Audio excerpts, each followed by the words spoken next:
Et si vous préférez l'avion, prenez vos précautions demain dans les aéroports parisiens. Et oui, la grève des pompiers à Roissy-Charles de Gaulle se poursuit, mais d'autres salariés entrent dans la danse. Geoffrey Branger, à quoi faut-il s'attendre ?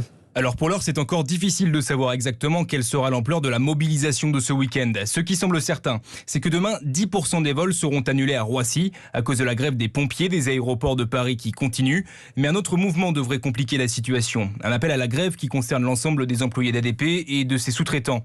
À l'origine de ce mouvement, la question des salaires. Les syndicats réclament une augmentation de 6%. Lors d'une table ronde ce matin, la direction a proposé 3%, insuffisant aux yeux de l'intersyndicale. Les négociations vont donc se poursuivre.